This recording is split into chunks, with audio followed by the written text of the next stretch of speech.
and where it's gone and what some of the pushes were for it. I'll tell you what, you want to get into, this was a conversation I had with a student, again, who thought it was inappropriate for me to suggest that if a student starts identifying one way and the school starts reinforcing that decision, then they should inform the parents. He said, you're forcing the school to out their child to their parents. And what if it's going to be a bad situation? And again, the point I brought up was, I said, okay, we make a clear distinction within the United States. We have, at least up to this point. And that's the idea that adults have the primary responsibility for the education, upbringing, and welfare of their child.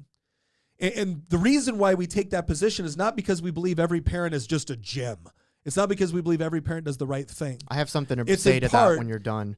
It's in part because when we look at society, not just the natural order of things with respect to, yes, of course, a mother and a father have, generally speaking, by nature, a far more compelling interest in the well-being of that child, to the point where we see incredible acts of parents, sacrificing themselves for their kids in a way that you would never expect a state bureaucrat to do the same.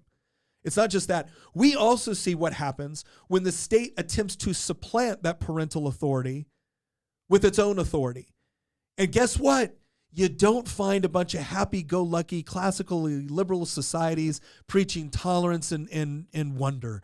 What you find is the Hitler Youth, right? What you find are authoritarian societies, which then come in, and I'm not talking about the government assisting with education. I'm talking about the government seeing itself as the primary institution responsible for the care, upbringing, welfare, and education of the child. When you see societies that really take on that role and constantly attempt to move the parent out of that sphere, it is not because they want to be more free. It is because they are more authoritarian.